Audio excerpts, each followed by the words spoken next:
महाप्रभुंक आशीर्वाद रे नुआ सरकार आसिला एवं नुआ सरकार नेतृत्व रे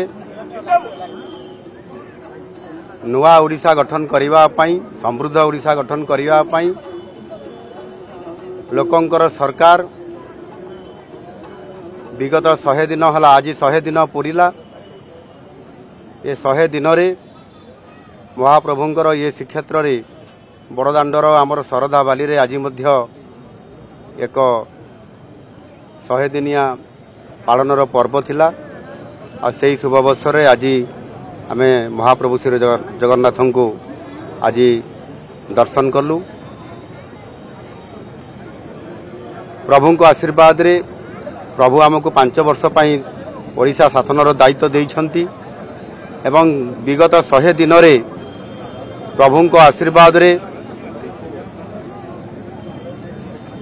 अनेक कार्य संपादन हेइछि एवं लोकंकर आस्था भाजन हेइ पारिछु।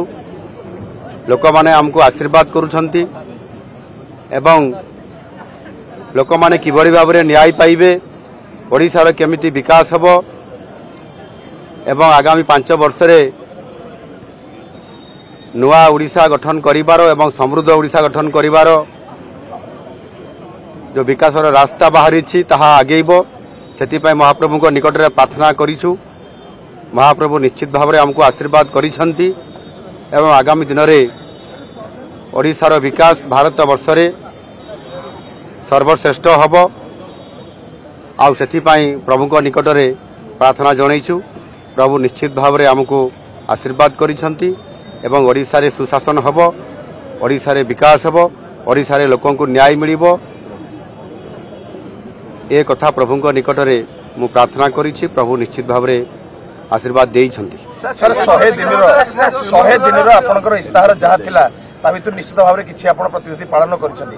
आगामी 1000 दिन पई आपन आगामी दिन पई कोन वर्तमान महिला सशक्तिकरण महिलार जो नियुक्ति तार देखंतु स्पष्ट भाव में निर्वाचन पूर्वरु आम दलर शीर्ष नेतृत्व से माने घोषणा पत्र रे पॉलिटिकल मैनिफेस्टो रे बा आमर संकल्प पत्र रे आमे ताकू लिपिबद्ध करी लोकंक पाखु जाइतु। से स्पष्ट अछि ये 5 वर्षर ये मैनिफेस्टो रे समय अनुसार आवश्यकता अनुसार ओडिशार विकास क्षेत्र में समस्त योजना गुड़िक घोषणा हबो एवं घोषणा मध्य हेइ चलीछि।